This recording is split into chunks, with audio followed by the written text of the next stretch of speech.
hit the ground running. So what is Title II and what's its purpose? So Title II is, sorry, I just missed something. Okay. It's to increase student achievement consistent with challenging state academic standards. It's to improve the quality and effectiveness of teachers and principals. It's to increase the number of teachers and principals who are effective in improving student academic achievement in schools. And it's to provide low-income and minority students greater access and effective teachers and principals. So there are three guiding principles that all go along with our Title II program. The first one is support for educators. The second one is educator equity. And the last one is strengthening Title II investments. So let's talk a little bit about what those principles are. So principle number one is support for educators. So multiple pathways to teaching and leading.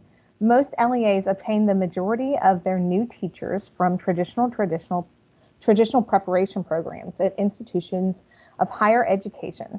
Some LEAs also are able to obtain new teachers through alternative sources.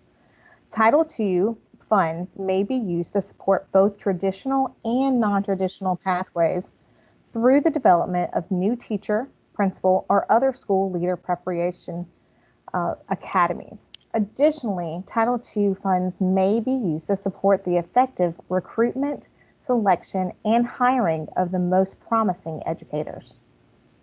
Also, induction and mentorship.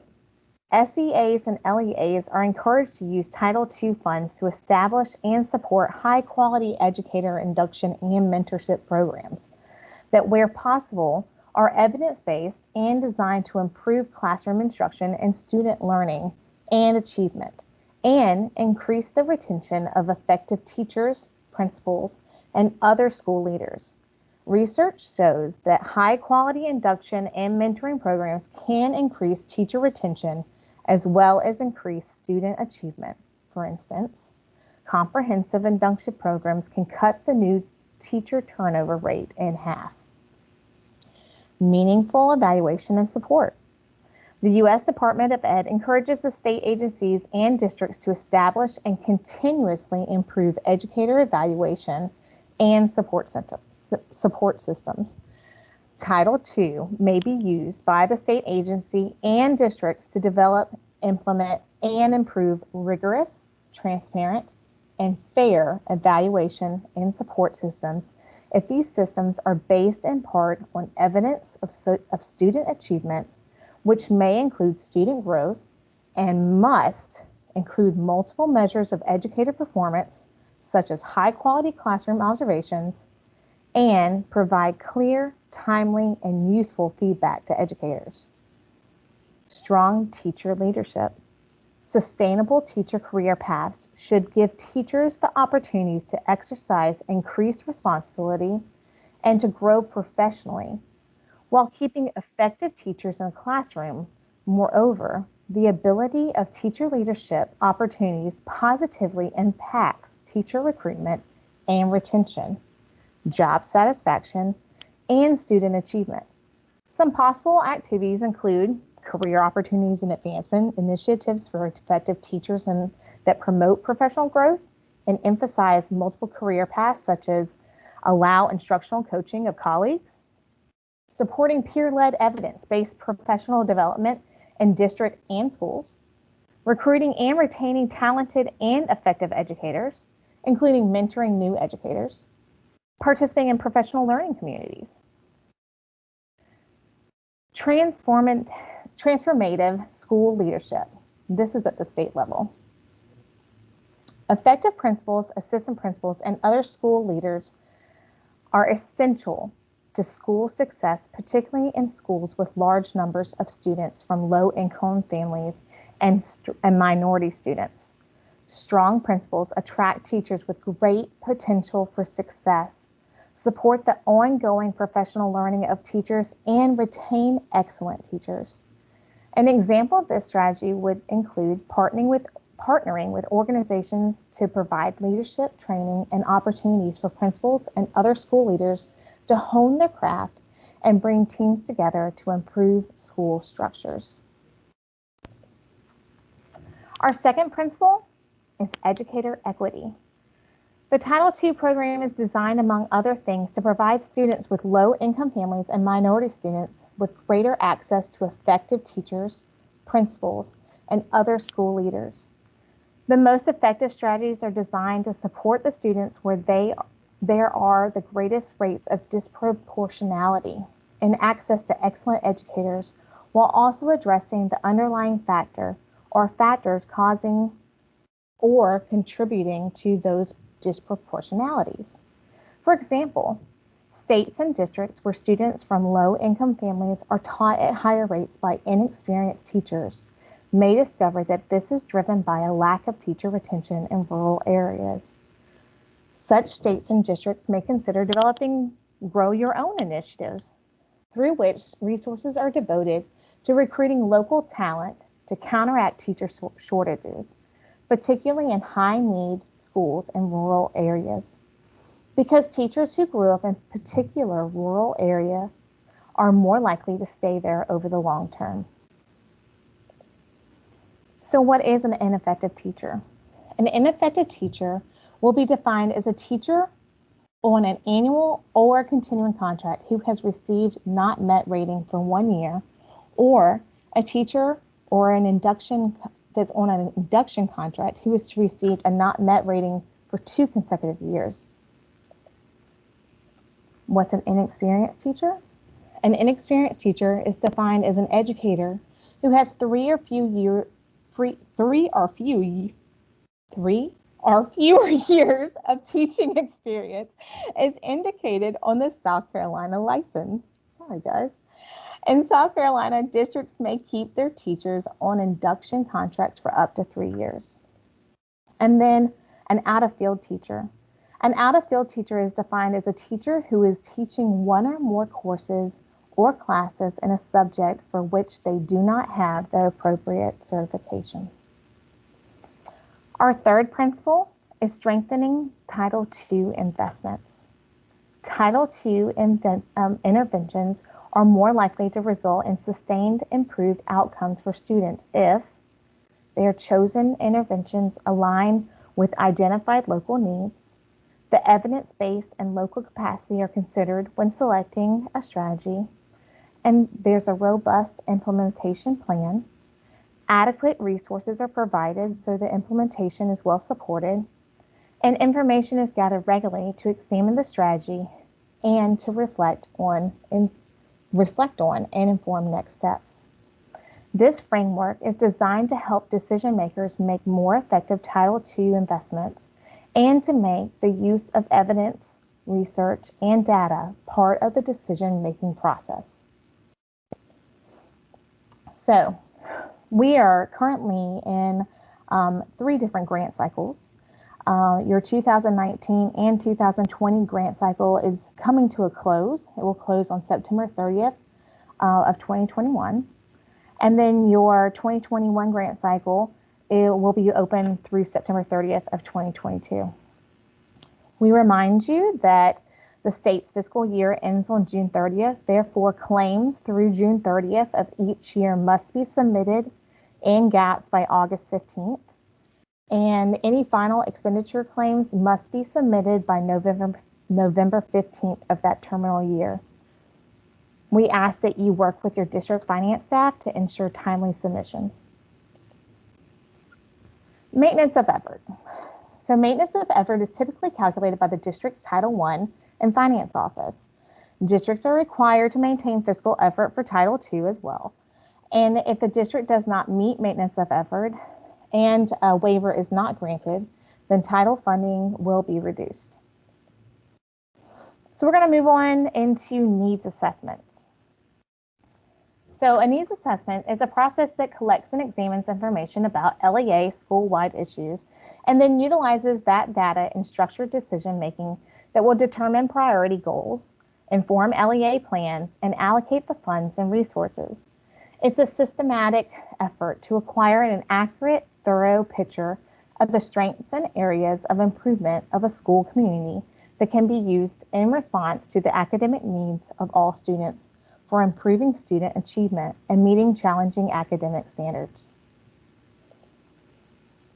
The purpose of an annual needs assessment is to determine the needs of the district as it relates to the grant requirements in order to maintain an annual action plan of improvement.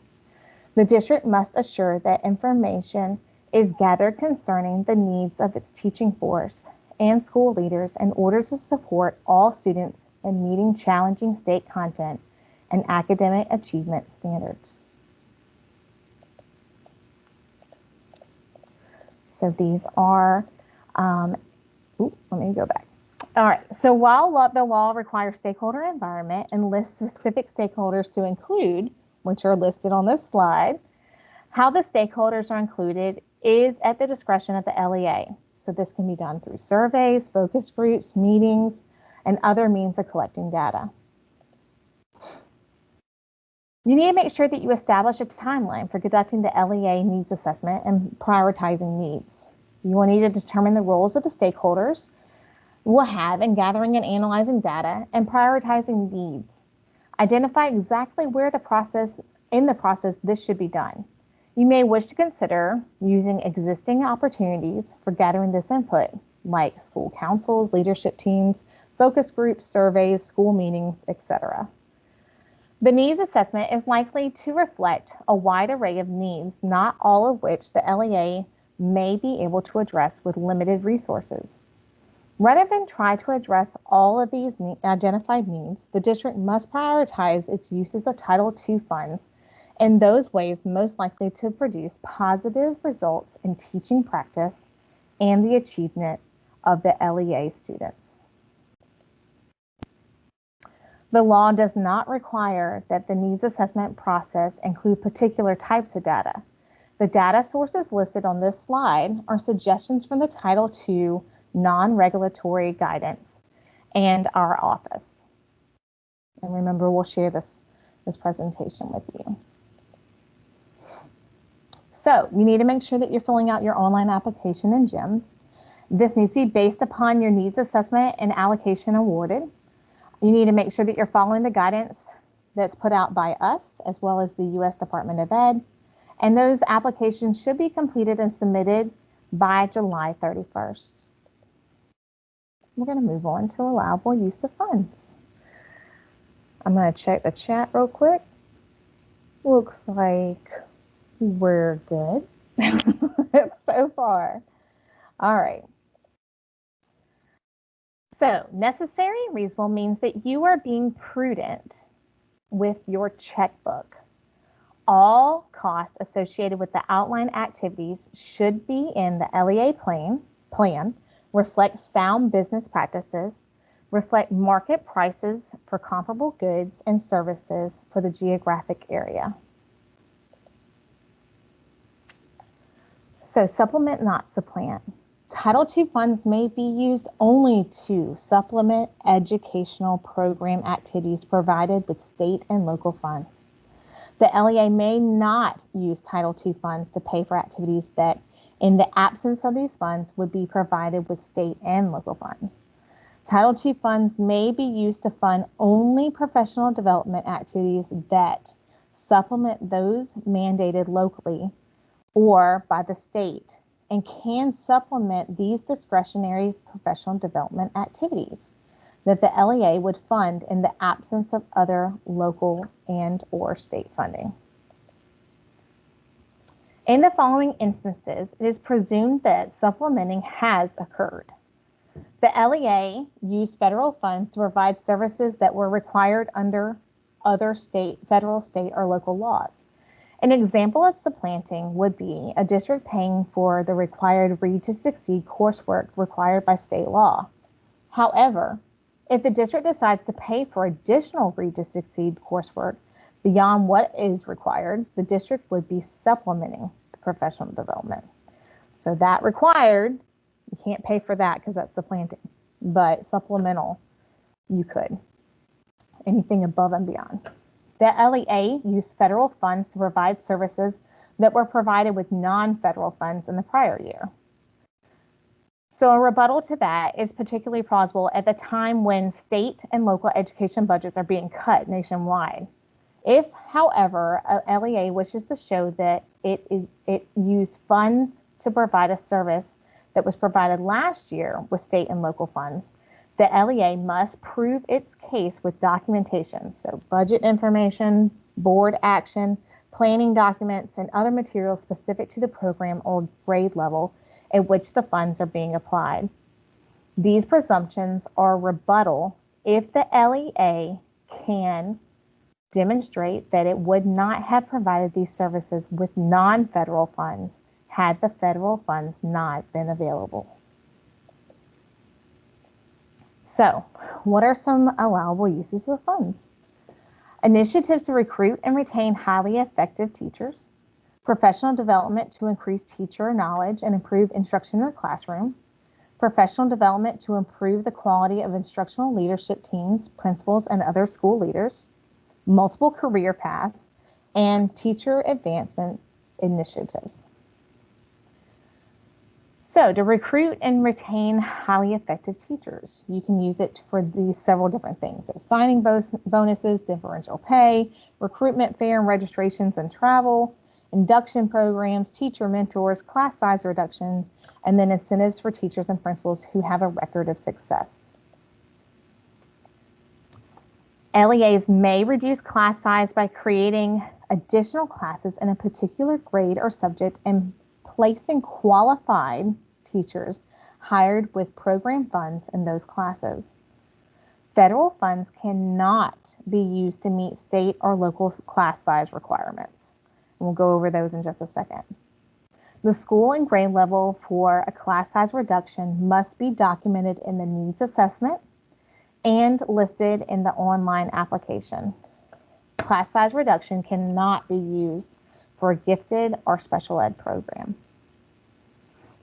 So these are our state guidelines. So for K through 3, the class size should be 30-1. For 4, 5, and 6, ELA and math classes should be 30-1. For 4, 5, and 6 and other subjects, it's 35-1. And through 7th through 12th, it's 35-1. So as long as you're underneath those class sizes, you could use the money to make a class size reduction teacher. So this is how you check that. So you run a PowerSchool report for the grade, you subtract the federal funded teachers from the total number of teachers for that grade, and then you divide the number of students by the number of state funded teachers assigned to the grade level. If the calculation, like I said, is below that guideline, the activity is supplemental. But if it's above the guideline, then you're supplanting. And your program manager will catch that. We recommend that you be very cautious when applying funds to a position that was previously funded with state or local dollars. Maintain documentation supporting a reduction of funds, and of course, you can always reach out to us for any guidance. If utilizing funds for a class size reduction teacher, the district must maintain proper documentation, which would include the class size reduction worksheet, school master schedule and chart format for each school that has a class size reduction teacher, daily schedules or teachers grouped by grade level or content area, self-contained grade level total numbers of students in each class, departmentalized, then you need course name and each class total number of students in it, and then semi-annual certifications. You can also use the money for professional development. So these are activities that are an integral part of the district strategies for providing educators with the knowledge and skills necessary to enable students to succeed in a well-rounded education and to meet challenging state standards. They are also sustained, not standalone, one-day or short-term workshops, intensive collaborative, job-embedded, data-driven, and classroom-focused. Authorized use of funds include providing professional development activities that improve the knowledge of teachers and principals and, in the appropriate cases, paraprofessionals, or include improving instructional practices such as addressing the needs of students with different learning styles, improving student behavior in the classroom, involving parents in the child's education, especially limited English proficient, understanding and using data and assessments to drive instruction, integrating technology into instruction. These are our per diem guidelines if you choose to use the money to aid with professional development travel.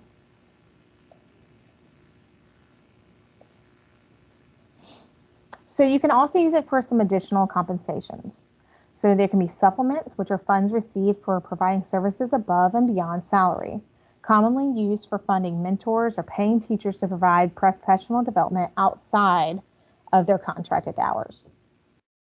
They can be used for stipends, which are given to certified professional personnel for having successfully completed professional development that has occurred outside of their contracted hours.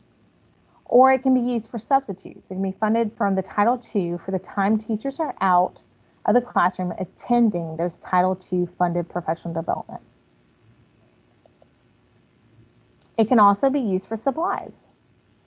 You can use it to purchase professional development supplies that are reasonable and necessary to carry out the professional development. So, for example, I can purchase professional learning books for a book study on a topic that aligns with the needs assessment, but I cannot purchase books to stock a professional learning reference library. I can purchase 15 graphing calculators for 15 teachers to use during professional development, but I cannot purchase a classroom set of those graphing calculators for the teacher to implement the strategies they learned in that professional development. It can also be used for leadership. So Title II funds can provide professional development for teachers, instructional leadership teams, principals, and other school leaders.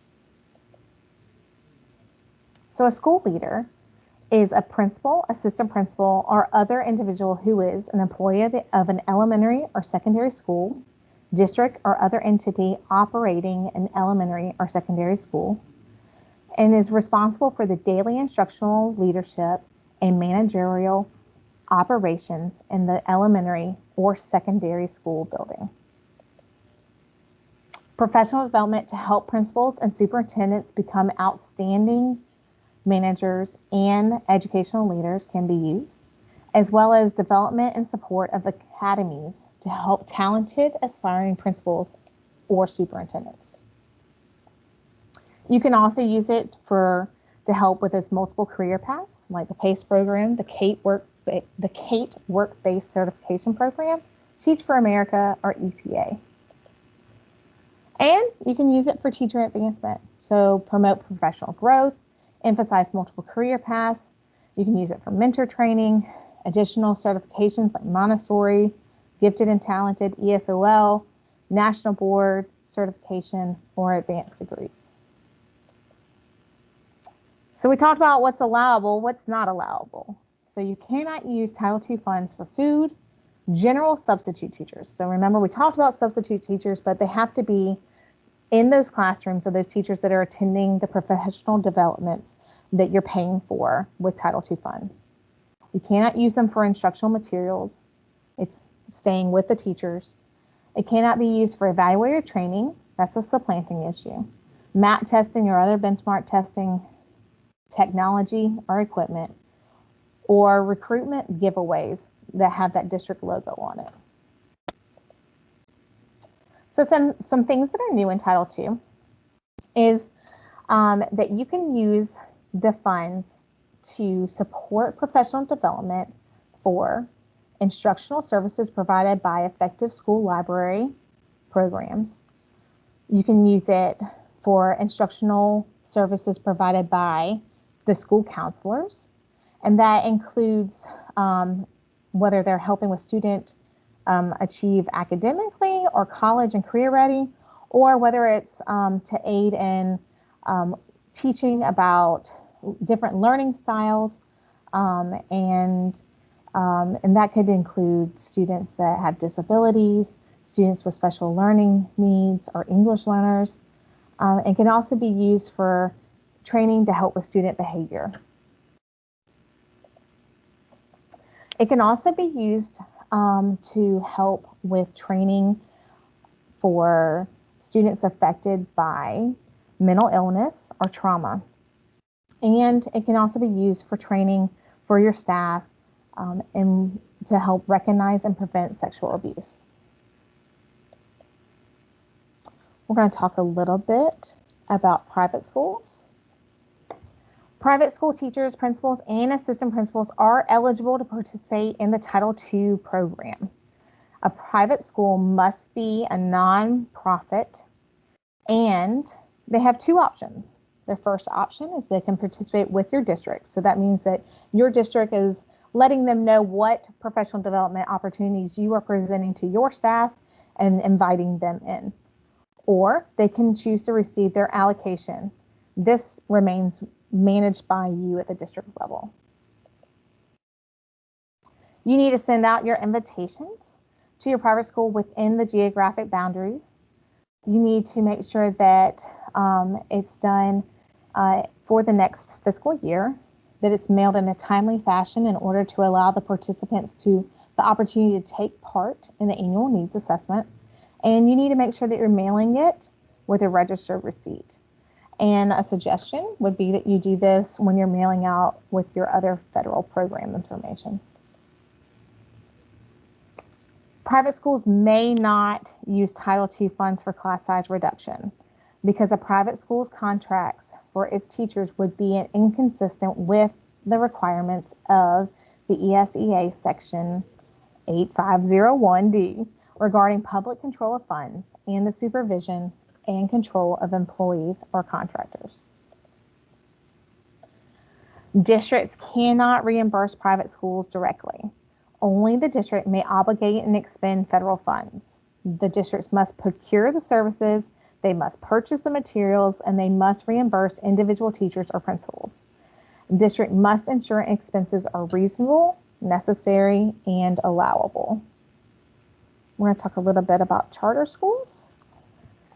Charter schools in South Carolina are public schools, and either their charter is held by the district in which they are in, or they are held by the South Carolina Public Charter School District or the Charter Institute at Erskine. If your district holds the charter, treat the charter school as any other school in your district. If they're a part of the South Carolina Public Charter School District or the Charter Institute at Erskine, then the school will receive their Title II services through those entities. All right, so we have a question.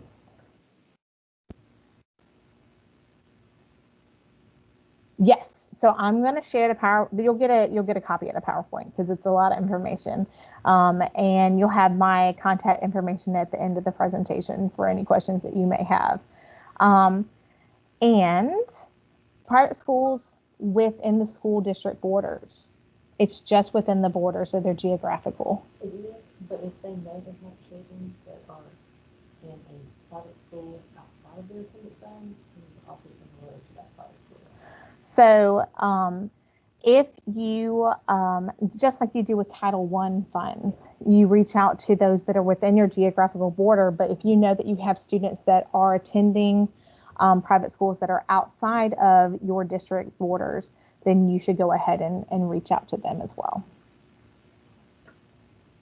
Okay, we're coming to an end, guys. It's been a lot of information. All right, so professional qualifications. So with the reauthorization of the ESEA, the highly qualified requirements were removed from the law. LEA should hire teachers who are properly certified for their teaching assignment. States began defining IOI, which is what we referred to back in the beginning of our presentation, in 2017-2018, and began reporting that data with the 2018-2019 school year. So, parents' right to know, and I'm going to talk a little bit here, and it will come to more explanation in the next slide. This requirement has not been removed from the law. So, you must notify parents in a format that is understandable and in a medium that will reach them.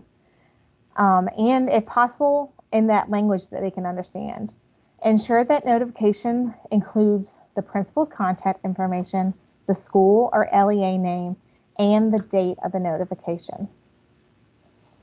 So you must notify parents that they may request the following information regarding the child's teacher: whether the teacher has met the South Carolina certification requirements for the grade level and subject in which the teacher provides instruction, whether the teacher is teaching under an emergency or other provisional status through which South Carolina qualifications or certification criteria have been waived, the college major and other graduate certification or degree held by the teacher, and whether the student is provided services by a paraprofessional, and if so, their qualifications as well.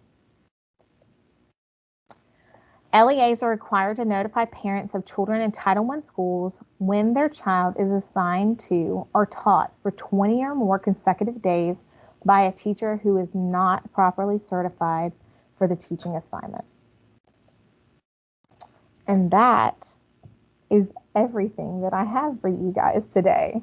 It's a lot of information, but like I said, you are more than welcome to contact any of these lovely people on this slide for more information. This is the Office of thank you, Finance and Applications. I made it all the way through until then. Finance and Applications, and we are over the Title II program. So we will be glad to answer any questions that you may have. One of these lovely people is probably your program manager. The presentation and the recording will be made available in the next week or two. So if you have any questions, you can pop it in the chat now. And if not, you can always send an email to one of these lovely people at a later time.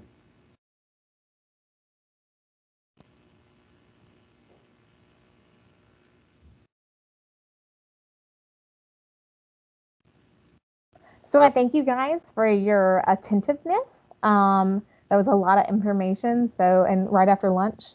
So I appreciate everything that you guys do on a daily for your districts.